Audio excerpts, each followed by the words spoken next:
इस खास चर्चा में स्वागत है। आज हम बात कर रहे हैं जेम्स क्लियर की बहुत ही फेमस किताब एटॉमिक हैबिट्स यानी परमाणु आदतों के बारे में। हमारे पास कुछ नोट्स हैं जिनका टाइटल है परमाणु आदतें, सफल व्यवहार का विज्ञान। तो मतलब ये समझना है कि कैसे छोटे छोटे मगर लगातार किए गए बदलाव वो कैसे मिलकर बड़े नतीजे दे सकते हैं।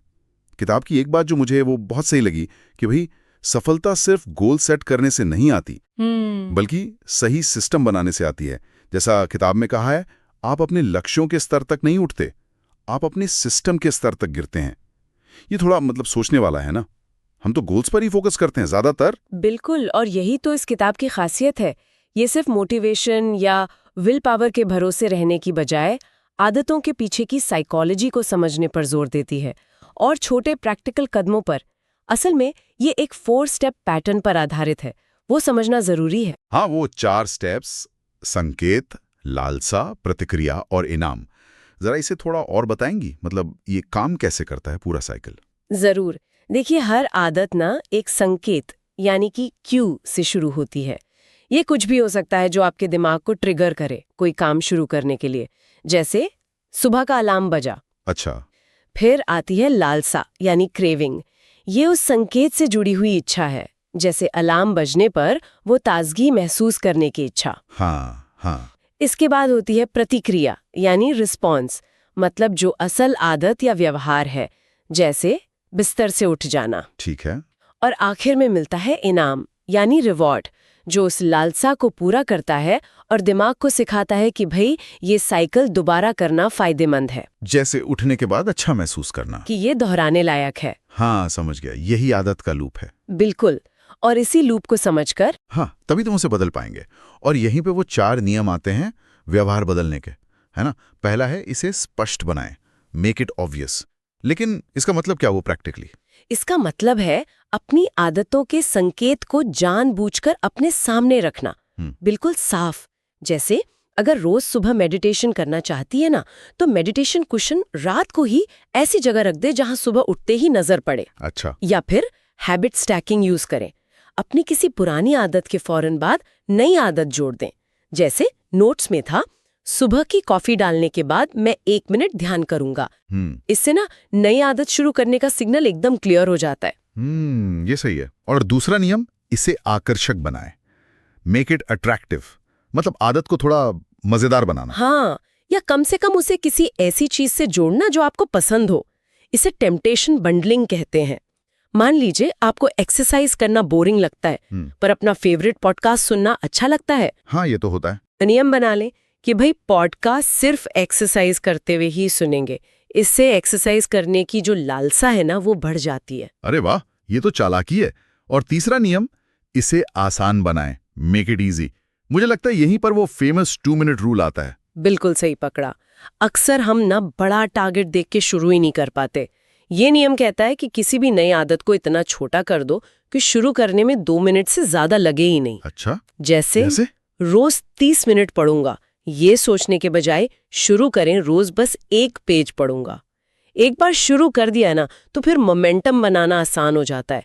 यहाँ मेन गोल बस आदत को शुरू करने की आदत डालना है। इंटरेस्टिंग।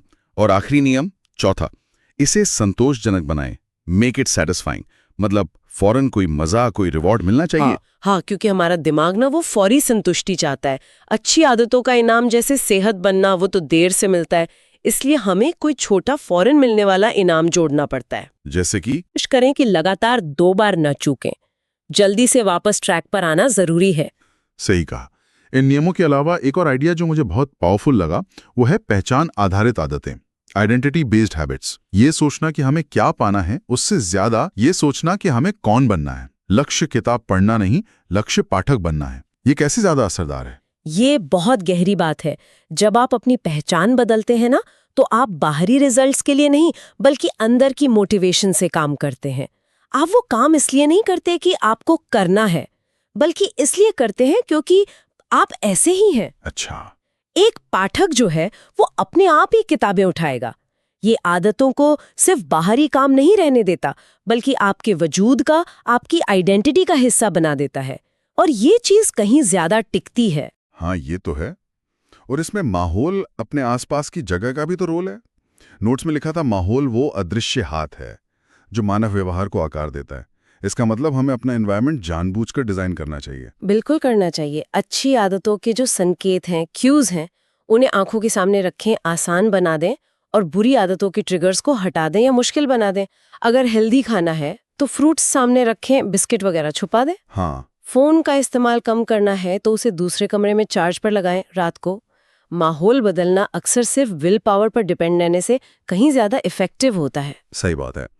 एक और चीज थी अव्यक्त क्षमता का पठार, वो प्लेट ऑफ लेटेंट पोटेंशियल वाली बात। ये समझना भी जरूरी है कि रिजल्ट्स एकदम से नहीं दिखते। हाँ, ये बहुत इंपॉर्टेंट पॉइंट है। अक्सर हम शुरू में मेहनत करते हैं पर लगता है कुछ हो नहीं रहा और हम हार मान लेते हैं। लेकिन आदतें ना वो कंपाउंड इंटरेस्ट की तरह काम करती हैं।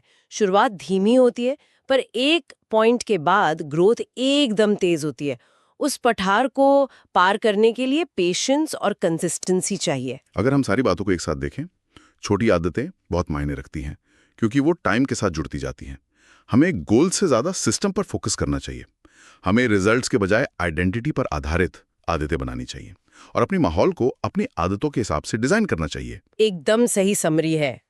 और ये प्रिंसिपल्स लाइफ के हर एरिया में काम आते हैं, चाहे हेल्थ हो, जैसे रोज बस 2 मिनट स्ट्रेचिंग से शुरुआत करना, या प्रोडक्टिविटी, हर दिन बस एक लाइन लिखना, या फिर पैसे बचाने की बात हो, जैसे रोज छोटी सी रकम ऑटो डेबिट करवाना।